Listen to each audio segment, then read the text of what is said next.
You need to be very, very careful when answering these questions as an international student coming to Canada because these officers can either accept or refuse your entry into Canada. Hello everyone and welcome back again to my channel. If this is the very first time that you're clicking in, allow me to introduce myself. My name is Gloria, and if you're a returning subscriber, I appreciate you coming back to watch my videos. In today's topic, we're going to be talking about Canada airport immigration questions as an international student and how you can go about answering them. If this is the kind of content that you're interested in looking out for, please don't hesitate to sit back, relax, and I'll be starting right now.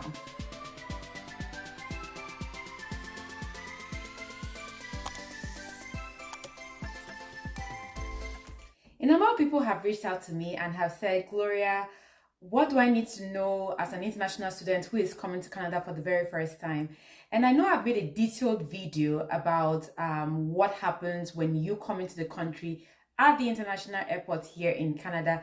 I would leave this on here. You can go back and watch that detailed video. It would help you and guide you before you move down to Canada.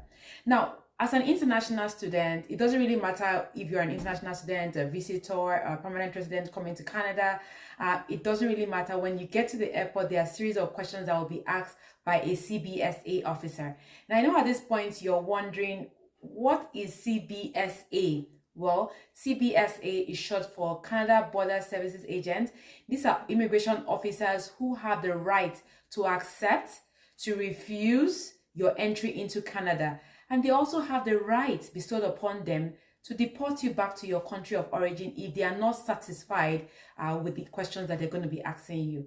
So today we're going to deliberate really on the questions for international students who are looking to come to this country.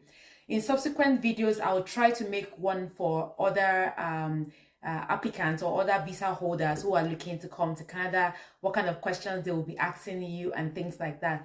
But I hope you're very ready for this video today. If you have a pen, you have a paper, you could take down notes so that you can always reflect on these questions to help you. And I will be sharing some of my experiences as well.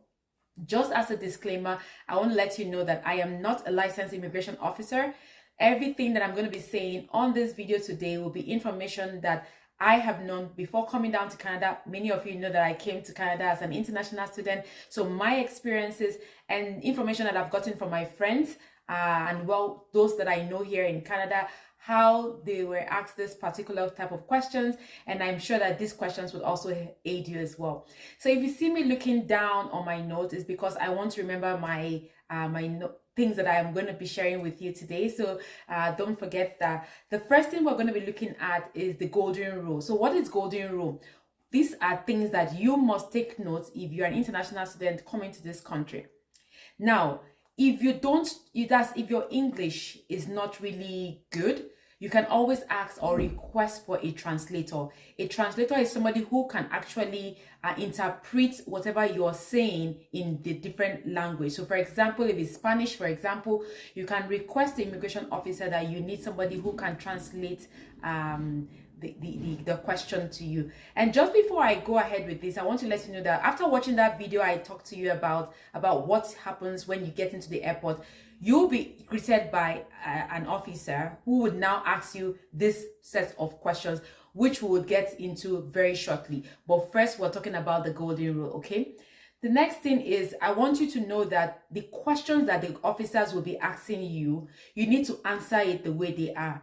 Don't go above and beyond whatever question you're being asked. For example, they ask you, what is your name? Please just go straight to your name. Don't go and start saying, but in the olden days, my parents used to call me so and so and so. No, you don't need that. Go straight to the question that you are being asked. And another golden rule is that the information that you're presenting or you're dishing out to this officer must be the same information that you must have put in on your application forms. So if you've put in that you're coming to school for 1 year and you're telling the officer, oh, my program is for 10 years or 5 years or whatever, you are already putting yourself into a big mess because the officer is now going to be wondering, this person cannot be trusted. So all the information that you're going to be presenting to the officer, make sure it aligns with whatever you have on your application forms and what you have given to the officer, okay? Another thing, do not argue with these people. Do not argue with them. Don't try to prove that you know more than them, because obviously you don't. You're coming to a new country. Try to be nice. Try to be respectful. Try to answer the questions the way you're being asked and answer appropriately so that you don't get yourself into trouble. Remember, they can either accept or refuse your entry into Canada. Please remember, being at the airport is just one thing. Coming into Canada or being inside the country in itself is the second thing. So be very careful when you are answering questions at the border with the border officers. Now, another thing I put on here is that you need to cooperate fully with them. If they ask you to go here, go there. If they ask you to stand here, stand there. If they ask you to speak, you speak. If they don't ask you to speak, don't speak. Be very careful when you're dealing with the Canada Border Services agent. You're very careful when you're doing that. Now, let us get into the questions that these officers would ask you as an international student. Are you ready? Before I go ahead, guys, if you enjoy this content, please give this video a like. So give this video a like, click the like button. And if you're new to my channel, please go ahead right now and hit that red subscribe button and turn on your notification icon so that you would know when I make new videos. Have we done that? Well, thank you so much. The reason why I say this is because it helped my content, it helped my channel, it helped me to create more content for more viewers as well. Thank you for doing that. Now, one of the very first questions they asked me as an international student when I came into Canada is, why do I want to study in Canada? Now, if you have not yet thought about this question, now is the time to start thinking about it, because that is one thing that they usually ask. Most people that I know, I've asked them and they have said to me, yes, Gloria, they've asked me this particular question at the border, at the airport. And I know the kind of study, I know what school I'm going to study in. So I'm not sure why they're asking that question, but there's a reason why they ask such questions. So you need to be sure you understand everything that is on the paper or your document that is with you. Know the school you're going to, because they will ask you that question. So I knew what school I was going to, so I answered, I'm going to Conestoga College. So in your own case, when you're answering your question, just go bam, bam. Don't go, but these, in these, and no, go straight to the answer. Are we there? Okay, now the next one I have on here is, which program are you enrolled in your school? I knew fully well that I was prepared for a human resources management program here at Conestoga College. And so I just told them the program I'm going to be studying is human resources management. And that's what I did. And that was it. So when you answer that question, make sure you know the program you're going to study so that you can answer it the way they ask you. Another question here is, what is the duration of your program here in Canada? If your program is an 8-month program, please say it's 8 months. If it's a 4-year program, please say 4-year program. Don't start going into any details because they did not ask you those details. Answer the question that you have been asked, okay? Now, the next one is, how are you paying your tuition fee? Now, this question is very tricky because most people have paid their tuition fee before coming to Canada, while some only paid half their tuition fee and they're waiting to pay the others. Me, the way I answered my question was that I had already paid my tuition fees and I showed the officer my document showing that my tuition fee were paid. So if your tuition fee is not being paid already, or maybe you only paid half, you can tell the immigration officer that my tuition fee has been paid halfway, and the other will be paid by my parents in Africa or in Germany or whatever country you are going to be paying your tuition fee from. Don't start going into any detail that you have not been asked, because that might get you into more questions that might start to get the officer worried. So go straight to the way, answer the question the officer has asked you, okay? Now, if you have any question about this, because I know this is a very tricky question that most international students have an issue answering and get themselves into trouble. So if you do have a question about this, please don't hesitate to let me know in the comment section. Another question is where are you staying, or where would you be staying here in Canada? Now, if you have paid for accommodation, make sure you have that document on hand, because you can show that to the officer and say, here is the place where I'll be staying. Or if you need to also know the address. If you're going to be staying with a family, make sure you remember the address at the top of your head, So when they ask you that question, you will tell them, I will be staying with family members here in Canada at this address, and you give them the address. If you'll be staying in the school campus, make sure you have a document to back that information and give that to the officer immediately. Now, if you're going to be staying in a hotel for the very first few months or whatever it is, you should be able to have booked that already before coming to Canada and show that to the officer saying, I will be staying at this hotel or this Airbnb for the duration of this period, after which you'll be going to somewhere else. But make sure you have information or documents to back your response. Who will be paying for your expenses? Who's going to pay for your expenses? The way I answered my question was, I said, I have enough money to take care of my feeding, accommodation, and my bills. Please, if you have more than $10,000, please, if you are going to be answering that question, make sure that you already declared that, because when you're coming to Canada, you have more than $10,000, it has to be declared. So if you did not declare it, that can also get you into another trouble. So if another way to answer that question would be that my uncle or my parents will be sending me money, or my parents have already sent money into an account here in Canada, or I have money, I have my credit card, I have money in my credit card up to this amount, and I have money that will be sent to me once I start school. So you should be able to have information at the back or at the back of your fingertips. I don't know what I'm saying right now. You need to have that ready, so that you don't start stuttering. You need to be able to give an answer immediately the question is being asked. Don't need to start thinking about it, because that's when the officer would now start to believe that maybe you're trying to hide something. Remember, they also understand human psychology, so you want to be very, very careful. Another question is, what would you do after your studies here in Canada? Please, I am begging you, do not say you're going to start working or you're going to start looking for a job. Please don't say that.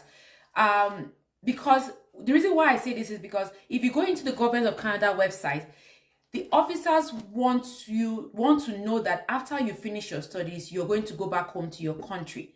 So they want to find out from you, what are your intentions? What do you intend to do after your program? The way I answered mine was that when I finish my program, I'm going to be going back home to my own country in order to do one or two things, maybe to help my parents' business, or to start up a new business in Nigeria, or to do something different. Or I could say, after my studies here in Canada, I would like to further my program and take a master's program in order to study this and this to help me to gain international experience. Another way you can answer this is, I'd hope to finish from here and go back to my own home country to start one thing. You know, you must be able to give a detailed and a reason that you're going to leave the country after you finish your studies. Everybody knows that the intention or the goal is not to leave Canada after your studies, but that is something that the officers want to understand. They need you to explain that after your program, you're going to go back to your country successfully. So please do not say, okay, after my program, I'm going to start looking for a job. They all know this is the goal, but please do not say that, because that can hinder your being here in Canada. Another random question that they usually ask international students is, why did you choose Canada to study? I told them that out of all the countries in the world, Canada was the best place, because I have friends who have studied here, and they told me about the educational system here in this country. It impressed me, and that is why I applied to Canada. I did not choose UK, I did not choose US or any other country. Canada was the best, and that was my option. However way you want to answer that, please do not say something that will get them to ask you more questions. Go directly to the answer.